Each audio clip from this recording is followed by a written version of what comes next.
बिस्मिल्लाहिर्रहमानिर्रहीम अस्सलाम वालेकुम। आप देख रहे हैं हालात। मैं हूं से चौधरी।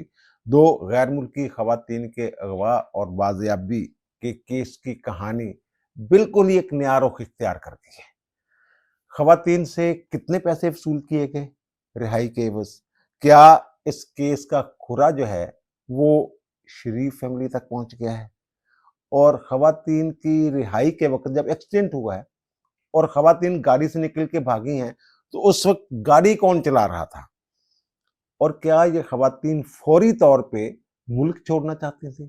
पुलिस ने इनको बाहर जाने से कैसे रोका? और फिर शनाख्त पीरियड अभी तक नहीं हुई इन खवातीन की। और पुलिस के झूठ के खिलाफ निस्फ दर्जन शहादतें जो है सामने आ चुकी हैं, बल्कि इससे भी ज्यादा। निस्फ दर्जन तो रिकॉर्ड पे आ गई हुई हैं शहादतें जो है कि पुलिस ने इनकी बाजियाबी से मुतल्लक एक झूठी कहानी करी। सूरत हाल ये है कि लोगों में इस केस के हवाले से बड़ा तजस्सुस है। लोग जानना चाह रहे हैं और लोगों के तजस्सुस का फायदा उठा के कुछ लोग मेरे जैसे जो सोशल मीडिया पर बड़े एक्टिव हैं, झूठी सच्ची कहानियां भी सुना रहे हैं। अब यही देखिए अपनी तरफ से, बल्कि मैं भी उनको सीनियर इन्वेस्टिगेटिव जर्नलिस्ट ही समझता हूँ। उन्होंने जनाब ये एक ट्वीट किया हुआ है, कड़काया हुआ है ट्वीट के जनाब, जो लड़कियां थी जो अगवा हुई हैं उनमें से एक की उम्र 25 साल है और दूसरी की उम्र 30 साल है। हालांकि ये सीधा निरा झूठ है। ये जो लड़की एस्टर जो लड़की है ना, रॉबिन्सन, एस्टर रॉबिन्सन, जिसका गैंग रेप हुआ है, उसकी उम्र जो है मेडिकल रिपोर्ट के मुताबिक 39 साल है। जबकि जो दूसरी खातून है स्टेफनी, जो हालैंड से आई थी, उनकी उम्र मेडिकल रिपोर्ट के मुताबिक 34 साल है। ये 25 और 30 पता नहीं इन्होंने ये कहाँ से स्टोरी निकाली है। फिर पूरी उन्होंने स्टोरी बयान की है जनाब, मसला शुरू कैसे हुआ, फड्डा कैसे पड़ा। अगर उम्रें ही सही नहीं बता पा रहे हम, तो इसका मतलब कि बाकी स्टोरी भी सुनी सुनाई बातों पे मुश्तमिल है। और दूसरा, हमारी एक बड़ी मारूफ एंकर भी हैं गरीदा फरूकी साहब, उन्होंने जनाब एक ट्वीट किया हुआ है। वो कह रही हैं कि मुबैना तौर पे इसाक डार की साहबजादी आयशा डार के बेटे रजा डार, जिन पर लाहौर गैर मुल्की लड़कियों से पैसे वाले केस का इल्जाम है, कुछ इतला के मुताबिक लड़कियां रवानगी से कबल राजीनामा करके गई, जो गालबन तहरीरी और वीडियो के तौर पे मौजूद है। पहली बात तो ये कि इंफॉर्मेशन ही दुरुस्त नहीं है। ये जो रजा डार, मोहम्मद रजा डार है ना, ये आयशा डार का बेटा नहीं है। ये इसाक डार की जो एक और साहबजादी हैं, हलीमा उनका नाम है, हलीमा, ये हलीमा का बेटा है, उनका सपूत है। अच्छा, दूसरी बात यह है कि जनाब ये राजीनामा, ये जो मुकदमात है ना, अगवा बराए तावान और गैंग रेप के जो मुकदमात होते हैं, इनमें सुलह हो ही नहीं सकती। ये काबिल राजीनामा मुकदमात ही नहीं है ये वाले जो हैं, तो ये सुलह कैसे होगी? और वो जो वीडियो बयान की बात कर रही हैं, वो वीडियो बयान जो खातून है, दोनों खवातीन जो है, उनके जो दफा 164 के बयान हुए हैं मजिस्ट्रेट दफा 30 के सामने, मोहम्मद सगीर के सामने, जो कैंट के मजिस्ट्रेट है, उनके सामने उनके जो बयान हुए हैं, उनमें तो उन्होंने वही बातें दोहराई हैं जो एफआईआर में दोहराई गई हैं और जो बातें मंजरेआम पे आ रही थी। अच्छा, दूसरा ये जनाब, दूसरी बात यह है कि जनाब वो खवातीन वो बात उन्होंने की है कि जनाब एक्सीडेंट हुआ था और एक्सीडेंट के बाद जनाब लड़कियां ने उनको एयरपोर्ट पे ले जाने का क्या क्या वो लेके आए थे, लेकर वहां जनाब वहां गलत रूट पे लेके जा रहे थे गाड़ी, तो वहां जनाब वो एक्सीडेंट हो गया, उनका टक्कर हो गई। तो इससे फायदा उठा के लड़कियां जो हैं वो गाड़ी से कूद गई। अब ये वाला गाड़ी कौन चला रहा था, ये बात इनकी दुरुस्त है कि ऐसा एक्सीडेंट वगैरह वाली बात है, ये हुई है। और पुलिस ने क्या झूठ बोला है? जब ये लड़कियां बाजियाब हुई हैं, तो आपको याद होगा कि जो हमारे डीआईजी ऑपरेशंस लाहौर हैं, फैसल कामरान साहब, उनके दफ्तर से एक प्रेस रिलीज भी जारी हुई थी।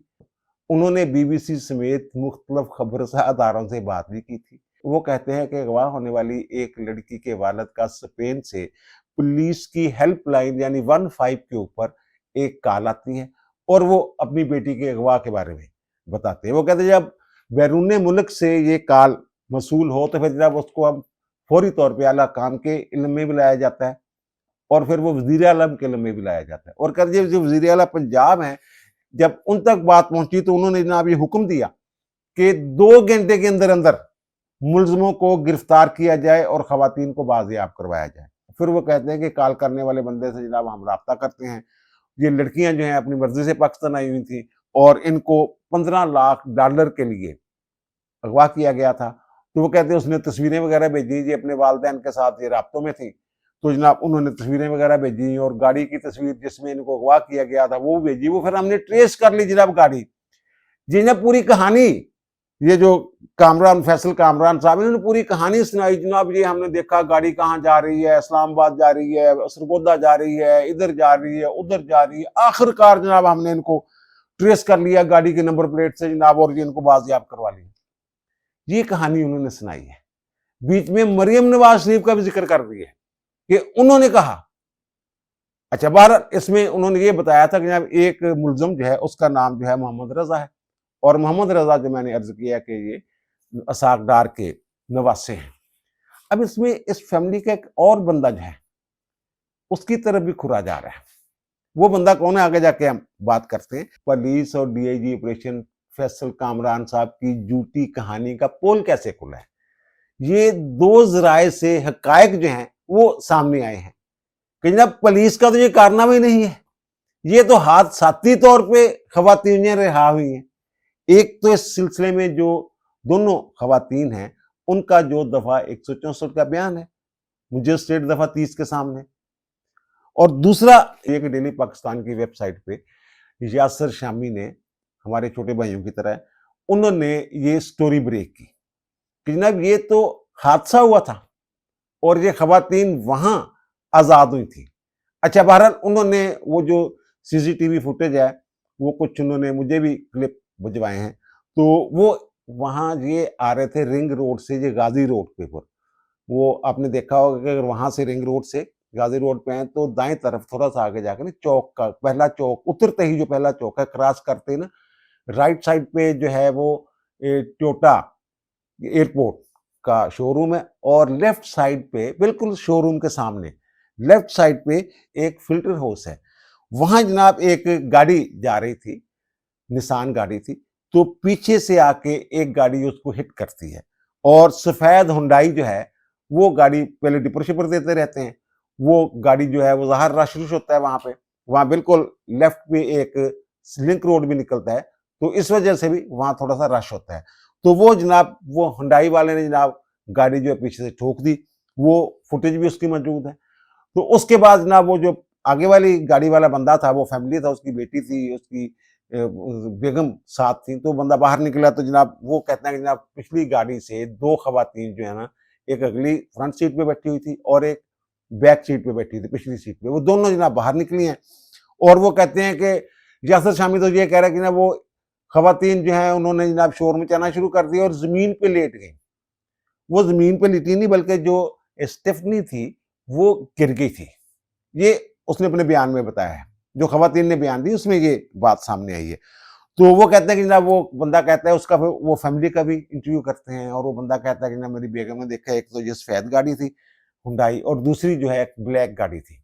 वो कहते हैं कि जब खवातीन बाहर आ जाती हैं शोर मच जाता है तो सफेद हुंडई सेंटा वाला जो जिसने एक्सीडेंट किया होता है वो गाड़ी जो है वो भगा के ले जाता है। वो कहते हैं लोग इकट्ठे होते हैं, 15 पे कॉल हो जाती है, पुलिस तलब कर ली जाती है। तो सबसे पहले एसपी कैंट का ऑपरेटर जो है वो जनाब वहां पे पहुंचता है, फिर थाना डिफेंस सी का एसएचओ जो है वो आता है, वो कहते हैं वो उनका इलाका नहीं है, ये फरियाद साहब जो हैं ये आ जाते हैं। फिर वो कहते हैं कि जनाब उनको एक सफेद जो डाला होता है पुलिस का उसमें जनाब वो डाल के ले जाते हैं और फिर एक आल्टो गाड़ी भी आती है पुलिस की और फिर वहां से वो जितने भी सीसीटीवी या प्राइवेट कैमरे लगे होते हैं लोगों के उन सब के वो डीवीआर रिकॉर्ड शिकार जो है पुलिस वाले निकाल के ले गए। और ये 1 जुलाई की बात है, ये शाम 7:45 पे वो लोग ये कह रहे हैं। अब वीलाग के आगाज में जो सवालात मैंने उठाए थे उनका जवाब आपके सामने रखता हूं। ये जो दोनों खवातीन मजिस्ट्रेट के सामने बयान दे के वापस गई हैं, तो जनाब जो एस्टेड रॉबिन्सन है जिसके साथ ये इज्तिमाई बदअखलाकी हुई है, उसकी उम्र है 39 साल और वो जो उसने हल्फ दिया है वो कहती है कि जनाब मैं कैथोलिक ईसाई हूँ, क्रिश्चियन हूँ। ज़ाहिर है फिर उसी अपने मजहब के हवाले से उन्होंने हल्फ देना होता है। जबकि दूसरी जो स्टेफनी है वो ये कहती है कि मैं मुल्हिद हूँ। मैं खुदा और मजहब के ऊपर यकीन नहीं रखती, मैं नहीं मानती उनको। दोनों खवातीन ने वकूए के बारे में जो बातें की हैं वो एक दूसरे से मिलती हैं, बल्कि एक दूसरे की तईद करती हैं। अब खवातीन ने जो बयानात कलमबंद करवाए हैं, पहली बात तो ये है कि जो एस्टेड रॉबिन्सन है, उनके साथ जो गैंग रेप हुआ है, उस वक्त स्टेफनी जो है वो वहां मौजूद नहीं थी। दोनों को अलग अलग फ्लोर्स के ऊपर रखा गया हुआ था। स्टेफनी जो है वो नीचे थी और इसको ऊपर वाले फ्लोर पे ये रखा गया था, इस खातून को। और दूसरी बात यह है कि ये जो रजा है, मोहम्मद रजा, दोनों इसके साथ वाकिफ है और रजा के इसमें किरदार है। रजा भी वहां मौजूद नहीं था जब वो गैंग रेप वाले वाकयात हो गए हैं, तो वहां कोई और, यानी कि ये इन लोगों के सिवा जो ये किरदार थे इस रेप के, उनके सिवा बाकी जो लोग हैं वहां, ना ये जो स्टेफनी है वहां वो मौजूद थी, ना कोई और लोग वहां जो हैं वो मौजूद थे। वो जो कहती है कि जनाब वो गन वाले लोग थे, 4 जो हैं वो मुसल्ला लोग थे। फिर वो कहते हैं जनाब इनको बाहर ले गए, स्टेफनी को दूसरे वो यानी कि जो बेडरूम है वहां से निकाल के ले गए। तो फिर एक स्याह लिबास वाला, कल भी मैंने उसका जिक्र किया तो उसका बार बार जिक्र आ रहा है, तो वो कहते हैं जनाब वो मुझे तंग कर रहा था। वो कहते हैं कि फिर जनाब रजा डार आए, यहाँ से रजा डार की एंट्री जना शुरू होती है। उसने मुझसे पूछा कि वो पैसे वाला कंप्यूटर कहाँ है, तो मैंने कहा कि वो सब्ज बैग में है। स्टेफनी को वापस ले आया कमरे में, रजा कंप्यूटर के साथ था और हमसे पैसे और पासवर्ड वगैरह जो है वो मांग रहा। तो मैंने कहा जनाब क्यों मांग रहे हो, तो जनाब फिर वो कहते हैं जनाब वहाँ जो बंदूक वाले लड़के थे उन्होंने जनाब मुझे मारा, मुझे जूते भी मारे। तनाज़ा ये क्रिप्टो करेंसी के बिजनेस वाला ही है और रौला जो है वो भी $15 लाख ही का है। ये खवातीन आगे जाके ये बयान करती हैं चीजें। तो वो कहते हैं कि जनाब दूसरे दिन जो बड़ी उम्र वाला बंदा है वो जनाब दोबारा आता है, तो उसने जनाब चाकू से मुझे डराया। तो मैंने उससे कहा जनाब मेरे लोग जो हैं जो राब्ते शाब्ते किए हैं उन्होंने पैसे पहले ही भेज दिए हैं। वो कहते हैं कि मैंने उन्हें दीवारों के ऊपर ना वो नंबर लिखे हुए थे जहां से रकम भेजी गई थी। तो उसने कहा कितने पैसे आए हैं, तो मैंने कहा जनाब $8 लाख जो हैं ये आ चुके हुए हैं। फिर उसने मुझे धमकियां देनी बंद कर दी। तो इस दौरान जनाब, अच्छा अब ये देखें ये बंदा कौन है, ये रजा जो है उसके साथ डायरेक्ट राब्ता नहीं हो रहा है इनका। रजा डार जो है वो वहां नहीं है, ये उनसे राब्ता करना चाह रही हैं। अब जब $8 लाख आगे हुए हैं तो ये कोशिश कर रहे हैं, ये खातून जो है ये रजा डार के साथ राब्ता करने की कोशिश कर रही है। वो कहती है मैंने वॉइस मैसेजेस भी भेजे सारे। वो कहते हैं कि इस दौरान रजा को फोन करने वाला एक बंदा, ये देख लो रजा के साथ राब्ता कौन करता है, ये बड़ा अहम बंदा है। वो कहते हैं कभी कभार मेरे बेडरूम में आता है तो जनाब स्टेफनी के कारोबार के लिए मेरे फोन के पासवर्ड मालूमात वगैरह मांगता है कई मरतबा। तो मैंने इन्हें कहा कि जनाब ये मैंने वॉइस नोट भी भेजा उसको, रजा डार को भी, जनाब आप जो है आप लोग जो है मुझे अकाउंट, बैंक अकाउंट नंबर तो दे देना, खाता नंबर, ताकि मैं वहां पैसे भिजवा दूं जिसका फड्डा है, जिसका फड्डा मैंने अपनी तरफ से कहा है। वो कहती है कि लेकिन कभी भी उन्होंने वो मुझे बैंक अकाउंट नहीं दिया। अच्छा फिर वो कहते हैं कि जनाब वो जो स्टेफनी है दूसरी जो खातून है उससे जो पूछ रहे थे जनाब, उससे पूछा है इन्होंने जनाब कितने पैसे जमा हो गए हैं, अपनी वालदा से पूछो। तो उसने कहा कि जनाब मेरी माँ ने मुझे बताया है कि $1 लाख की रकम जो है ये मिल गई हुई है। फिर वो कहते हैं कि ना मुझे डराया धमकाया जाता है कि जनाब $7 लाख का आप लोगों ने बंदोबस्त मजीद करना है, यानी $8 लाख पहले आ गए, $7 लाख मजीद वो कहते हैं बंदोबस्त करना है, वही $15 लाख के। वो $15 लाख देंगे तो जान छूटेगी। आगे जाके जनाब ये पता चलता है कि जनाब ये पैसे कितने वसूल किए हैं इन लोगों ने, तो ये 7 1 8 1, अब ये $15 लाख का फटा बन गया ना। तो वो कह रही है आगे जाके जनाब, वो कह रही है जो पेज 3 है उसके बयान का, उसमें कहते हैं ना फिर बाहर आके गाड़ी रुकती है और वो रजा डार की गाड़ी थी। तो वो जो स्याह लिबास वाला बंदा है वो मुझे कहता है कि अब तुम लोग आजाद हो, जाओ अपने घरों को। तो वो कहती है कि जनाब हमें ये बताया गया वहां पे कि हमने तमाम रकम जो है वो कवर कर ली है। कवर का लफ्ज उसने बोला है, इसका मतलब ये कि बाजियाब कर ली है जैसे भी है। अब वो कहती है जो स्टिफनी है वो हालैंड वाली जो लड़की है वो कहते गाड़ी के पीछे बैठ गई और मैं आगे बैठ गई। रजा जो है ये गाड़ी चला रहा था। तो वो कह रहे थे बीच में ना रजा को कोई फोन छून आ रहा था, इसने लोकेशन जो है ना अपनी लाइव लोकेशन जो है ये भी इसने किसी के साथ शेयर की। तो लग ही रहा है इस बयान से कि ये खौफजदा थी कि मोहम्मद रजा हमें निकाल के तो यहाँ से रहा है, लेकिन पीछे जो ये ना हो कि लोग और हमारे ऊपर चढ़ाई हो जाए, इस तरह की बातें शायद महसूस हो रहा है इसके बयान से। वो कह रही है कि जनाब वो हम इसको कह रहे तेज चलो, और इसको कोई फोन छून भी आ रहे थे, जनाब बास को चोर कह रहा है। अब बास की बात हो रही है, बास को चोर कह रहा है, तो लेकिन हमने कहा यार भगाओ गाड़ी भगाओ गाड़ी, इसका मतलब ये कि ये रजा के ऊपर कुछ ट्रस्ट भी कर रही थी कि ये हमें बचा के ले जाएगा यहाँ से। बहरहाल वो कहती है हम इसको कह रहे थे, वो आगे, वो कहती है गाड़ी आ गई, तो जनाब वहां जनाब उसके साथ गाड़ी जो है हमारा एक्सीडेंट हो गया। तो जनाब हम फौरी तौर पे वहां निकल गए, दरवाजों से बाहर आ गए। तो वो कहती है जब बाहर निकले हैं तो स्टेफनी थी, वो गिर भी गई। वो कहती है कि हम मदद और पुलिस के लिए जनाब चीख रहे थे, तो वहां फिर बहुत सारे लोग इकट्ठे हो गए हमारे पास। तो उन्होंने किसी ने वो ट्रैफिक पुलिस वालों को फोन किया, ट्रैफिक पुलिस वाले नेड़े तेड़े होएगा ना कि वार्डन, वो कहते हैं पहुंच गए। तो वो कहते हैं हम तो बड़े सदमे थी, हम उनके ऊपर पुलिस वालों के ऊपर भरोसा नहीं कर सकते थे, वो ये कह रही है। और वो कहते हैं कि जो स्टिफनी है उसने फिर अपने वालदैन को फोन भी किया। ये यासर शामी ने जो कहा है ना कि जनाब उसका फोन करवाया गया, वो ये कह रही है उसने अपने वालदैन के साथ, ज़ाहिर उनके पास फोन शून थे तो उसने रब्ता किया। पर एक और बात जो ये खातून कर रही है, जब रजा जो है वो गाड़ी चला रहा था ना, तो उसने अपनी टांग के नीचे ना हमारे पासपोर्ट रखे हुए थे, वो कहती है मैंने उठा लिए और अपने जेर जामे में छिपा लिए वो जो पासपोर्ट थे। तो एक्सीडेंट से पहले की ये बात है। फिर वो कहती है कि हम मैकेनिक की दुकान में चल गए, यानी वो जो फिल्टर हाउस है वहां, वो खवातीन कहती हैं हम चली गई। तो फिर उन्होंने, वो कहती हैं कि पुलिस को बुलाया, असली पुलिस को, यानी पंजाब पुलिस को। वो कहती जब पुलिस वाले आए तो हमें ना फिर भी शक था, घबराई हुई थी ये खवातीन जो हैं। तो वो कह रही हैं कि जनाब उन्होंने कहा जनाब हमने तो बड़ी मदद की है आप लोगों की, तो हमने समझा कि शायद स्टिफनी का जो फोन है वो हैक हो गया हो और उसकी वजह से ये सारे इनके पास इंफॉर्मेशन वगैरह हो। फिर वो कहती हैं हमने पुलिस के साथ जाना कबूल कर लिया, क्योंकि जो ट्रैफिक पुलिस वाले थे ना, उन्होंने ये हमें बताया कि ये हमारे बॉस हैं। तो हम जनाब, और उन्होंने हमारे साथ वादा किया कि ना हम आपको एयरपोर्ट पे छोड़ देंगे। अब यहां से ये पता चलता है ये खवातीन फौरी तौर पर निकल जाना चाहती हैं। जो भी इनके साथ हुआ, ज्यादती हुई, वो पहले भी, वो जो रजा है, रजा डार, उसके साथ भी यही बात हुई थी, जनाब हमें एयरपोर्ट छोड़ेंगे आप। तो अब यहां भी ये वो पुलिस वालों कह रहे हैं कि हमें एयरपोर्ट पे छोड़ दें, हमने आपके साथ नहीं जाना। लेकिन पुलिस वाले जो हैं वो कहते हैं किसी दौरान पुलिस की एक और गाड़ी भी आ गई और उसमें जो खवातीन पुलिस है वो भी, लेडी पुलिस जो है वो भी आ गई। तो वो सब हमसे बात करने लगे। तो फिर उन्होंने ये कहा कि हम 2 दिन, उन्होंने अपनी तमाम कोशिशें जो है वो गिनवाई कि हम आपको 2 दिन से ट्रेस करने की कोशिशें कर रहे हैं।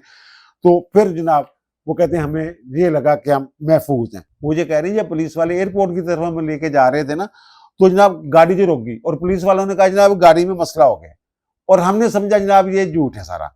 तो जनाब हम जो एयरपोर्ट है उसके रास्ते में थे, तो जनाब हमने गाड़ी से, इस गाड़ी, पुलिस की गाड़ी से भी हमने शंगलांगे लगा दी और जनाब भाग खड़े हुए एयरपोर्ट की तरफ।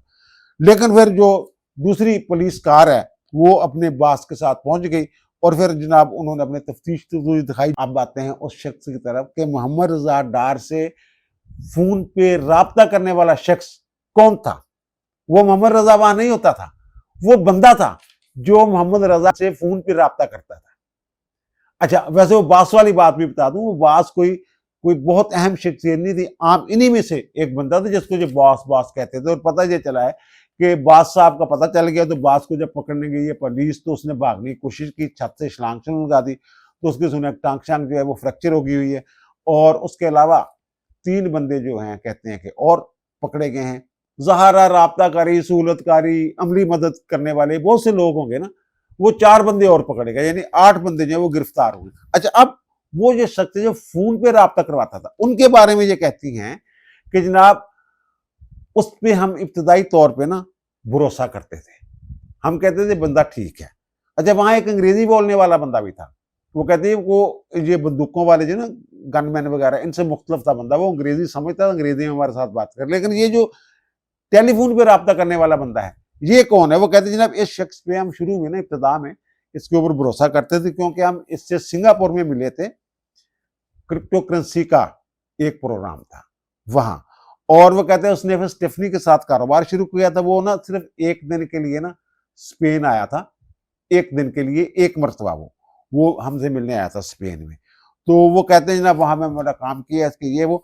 अच्छा, वो जो बंदा है ना टेलीफोन पे राब्ता करवाता था, वो ये कहती हैं कि वो बंदा कहता था कि मैं सबाई वजीर जो हैं अली डार, उसका बेटा, यानी कि नवाज शरीफ के दामाद का वो बेटा है अली डार का। यार तुम्हें पता ही अली डार कौन हैगा। तो यानी कि दूसरे लफ्जों में ये आ गया कि वो जो मरियम नवाज हैं इनकी बहन का बेटा है वो बंदा। ये खवातीन कह रही हैं, और वो कहते हैं कि उसने इंस्टाग्राम में हमें जो फैमिली वाला सेक्शन था उसमें तस्वीरें दिखाई, और उसमें वो ये कहती है कि जो रजा डार है, वो रजा डार ज़ाहिर उसका कजन है ना टेलीफोन वाले का, वो कहते हैं कि वो जो मिनिस्टर है अली डार उसके साथ ना वो गले मिल रहा है। फिर वो कहते हैं कि रजा डार का जो पहला व्हाट्सएप नंबर था ना, उसके ऊपर उसने जो तस्वीर लगाई थी, वो कहते हैं उसमें 3 बंदे थे, एक तो ये रजा डार खुद थे, और एक साबिक वजीर आजम था, और एक बंदा और था। एक बंदा जो है जो तस्वीर, मेरा ख्याल है कि यही वाली तस्वीर होगी कि वो असाक डार साहब, एक तरफ असाक डार साहब खड़े हैं, दरमियान में जो है वो साबिक वजीर आजम नवाज शरीफ खड़े हैं। इसका मतलब तो ये है कि जो खुरा है ये तो फिर सीधा अली डार के घर पहुंच गया, और अली डार के घर पहुंच गया है, उसका बेटे का जिक्र हो रहा है टेलीफोन पे जो बात करवाता था बंदा, उनकी जो वो कह रही है वो मैं बता रहा हूं आपको।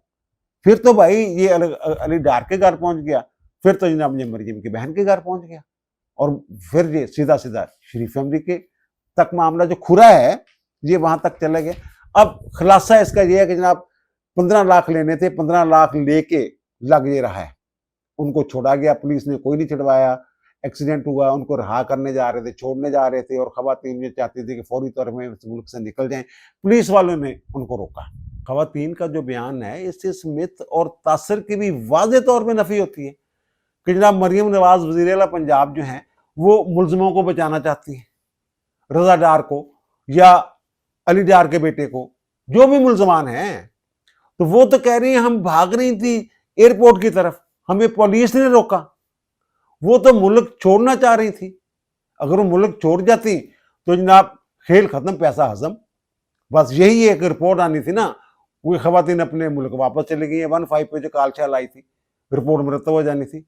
अगर पुलिस ने उनको रोका, फिर उनका मेडिकल हुआ, फिर उनके बयानात हुए मजिस्ट्रेट के सामने, FIR दर्ज हुई स्टेफनी के बयान की रोशनी में, तो ये सारी चीजें तो बता रही है कि मरियम नवाज इसमें मुदाखलत नहीं कर रही है, सीधा एयरपोर्ट जाना चाह रही। 30 तारीख को इनकी जो सीटें थी ये वापसी की बुक थी, 3 जुलाई को, तो वो कहती होंगी कि जनाब इंतजार कर लेंगे हम।